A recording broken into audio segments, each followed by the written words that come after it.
What's going on, my broskiis? My name is Toadskii, back again, here to bring you guys yet another One Piece Treasure Cruise video. I'm at level 99 right now. I really should have been at 101 stamina bar ago, but I did screw up in terms of the Zoro power-up. Either way, we're going to be reaching level 100 in this video, so I want to go ahead and provide you guys with a team that should hopefully be able to beat level 100. It will be my first time testing it out, so I really hope it does. If not, you're never going to see this recording anyway. But I guess without further ado, let's jump into it. So most people that have been playing PKA already know most of the gimmicks, but when you get to level 100, things do change slightly, and it actually will shift in terms of the way that you want to build your team. Let's see here. I guess we do want to run into Zoro to try and buff it, but if we lose, is it worth it? I don't know. Maybe we don't run into Zoro, because if you lose the Saki that you fed to Zoro. So maybe we don't. Maybe we don't challenge Zoro yet. I don't know, but I feel like we should be able to build. We should be able to kill it. So, oh, we landed on 3 Saki. All right, we're gonna land on Zoro. Let's go. That's a big start. All right, let's go. I won't take on the mini bosses this time around because I don't really need turtles anymore. I got all my turtle rewards. Nothing really great in terms of the legend tickets. You know, I got like a cat viper and something else. It wasn't really too great. Doesn't really matter. Either way, we'll just go ahead and land on all these chests. We'll hit Zoro up, say what's going on. We'll pick up the cola, I suppose. Nami and Luffy statues are not pretty important in this current event. Let's pick up that. No, Nami and Luffy is what I said, not Nami Zoro. Either way. We'll land on Zoro and we'll get the boss raising level by 4. Alright, so we have to beat it this time. We have to beat it. Otherwise, it's a waste of Saki. And Luffy, hopefully give you a statue. Yeah, we'll take the statue. Alright. Let's go ahead and move on to the boss. Level, what is it, 105? Something like that, 106? Yeah, there we go. So level 106 is what we're going to challenge. Hopefully we can beat it. So this is the team that I want to trial out. So the issue is that when you reach level 100, there is a new gimmick that is inflicted to your crew, which we'll talk about once we get there. As for the rest of the crew though, we've got Yamato, the Sai Super Sugo Yamato, because she has a crewmate ability that states that she cannot be blown away. So that's really cool. We don't have to worry about her, you know, missing. We will have her throughout the entire duration of this quest. Rob and Jinbei are so good for stage 4. They get around the reverse, they get around the attack down, they get around the rainbow shield. And then Brook is here because he is a free-to-play character that is a unit that can do 3 turns of end of turn damage. That's literally the only reason why he's here. And then we've got Uta Friend Captain with the 6-star Gear 5 as our main captain this time around. We will have to do some stalling for our specials, and when we reach stage 4 we will have to be cautious because depending on which character is targeted for the captain swap, we may have to do a quick reset. We just need it to be anyone except for Robin and Jinbei. So I guess we'll go ahead and run it. Okie dokie, let's get these cooldowns sorted. Another thing as well is that Gordon as the sub here, he's mainly just here because it'll allow us to trigger the Uta super type, because you need to have, you know, Luffy, Gordon, or one of the redhead pirates. So this allows us to trigger that super type easier. Plus we can use Gordon's special before leaving stage 2, which will enable us to generate some tandem slots. He does cooldown for a chosen character, chain lock, which would be nice to have, but it is what it is. And it says changes his own slot and adjacent slots into tandem. So it enables us to have a guaranteed tandem slot on Robin and also on Yamato. So that is going to be important because you do need to generate tandem slots on the stage 3 against Yasop, because he does have that barrier where you have to hit him with a tandem slot in order to break it. And normally, well, before level 100, that tandem slot barrier would only be, like, you only had to have 1 tandem slot. However, past level 100, that tandem slot is actually buffed to you requiring 2 tandem slots. So it's actually a little bit harsh, but look, it is what it is. We gotta get through it, okay? So this is why we will need to worry about getting tandem slots. If you didn't use the Gordon special, obviously you'd have to use your normal attacks to try and generate these tandem slots in some manner. And they're just not appearing for us. Even though Uta as a captain does make them appear more often, they're just not appearing. But that's fine though, we need to stall for our cooldowns, and as I said, the Gordon special should allow us to generate these tandem slots for us, so it shouldn't be that big of a deal. We are definitely over-stalling a little bit here. I don't think we need to stall anymore.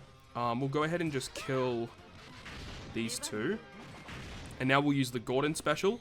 That will allow us to generate those tandem slots that we're talking about, as well as reduce the cooldown of one of our characters by 2 turns, which isn't really that big of a deal. I mean, we've stalled enough anyway. So this special, we can just target the Robin Jinbei, I suppose. We have the tandem slots on 2 of our characters. We want to keep those tandem slots, and then we'll move on to the next stage, which is against Yasop. So Yasop, the man right here, this guy's annoying. You know, that blowing away of the bottom row is just so frustrating. It makes some team building a little bit more annoying. You do see that we get a pretty good heal because of the Gordon special from the turn prior. So we actually have quite a lot of HP to play around with. Let's go ahead and use the Uta special. So Uta, of course, generating herself her own tandem slot, and then the turn progress activated effect, which gives us the attack boosts for like the next 3 turns, and then we'll get the conditional boost as well. But it's all really well and good, actually. The Uta is just a really powerful unit to have here. And we do have her super type, which we'll actually be using next stage. So with all of this, we just need to break that barrier and do as much damage as we can. Easy, easy, easy. Wasn't too bad at all. But now we have to be very cautious here, because if Robin and Jinbei are targeted for the captain swap, we will have to reset the game here. So we'll just have to double check and see who Lucky Root is targeting here. So who does he pick? Okay, he picks Yamato. That is completely fine. We will take that. So, now he also locks our slot into block. The special bind is removed via the Uta turn progress activated effect. We can go ahead and use the special of Robin and Jinbei, which will reduce everyone's cooldown, get rid of the attack down, as well as getting rid of the rainbow shield on the opponent. And to negate the captain swap, we'll just go ahead and use the Uta special here, which would be nice to keep for the final stage, for the delayed conditional boost. However, removing the captain swap is kind of important. I mean, like, in that example, you could probably just keep Yamato as the captain, but at the end of the day, we do want to make sure that Luffy is the captain, because he is the better captain to have. And then we can go ahead and use the special ability here of Yamato, which will change the block slots that we have into Wano. And this is actually pretty important as we move into the final stage, and I'll explain about that once we get there.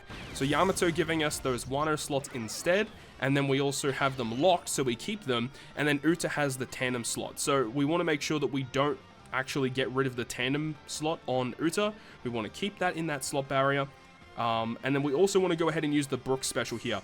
So Brook, the only reason why he's here is because he does end of turn damage for 3 turns. This will mean that when we reach the final stage, the resilience is going to get removed. And that's pretty much it. So with that all being said, we'll keep Luffy special for the final stage, and we'll see how much damage we can do here. That's a lot of damage. There's actually a decent amount of damage. So here we go with the boss stage. Now, this is the reason why we have the Brook on the team to use that special on the turn prior, is because the end of turn damage lasts for 3 turns, so we carry it into this stage.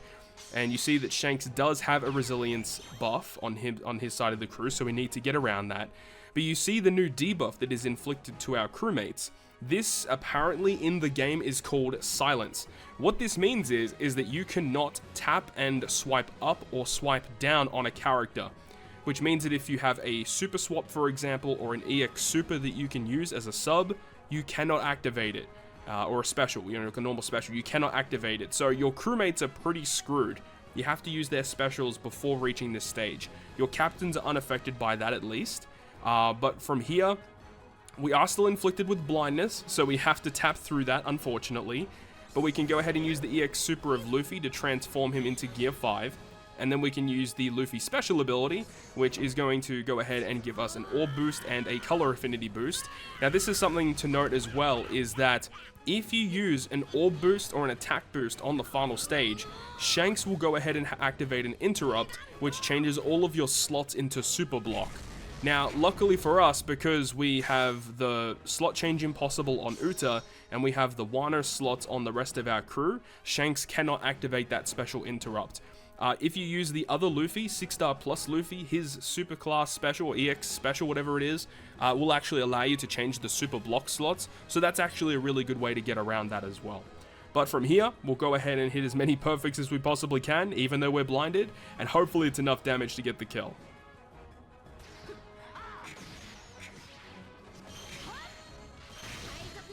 And there we go.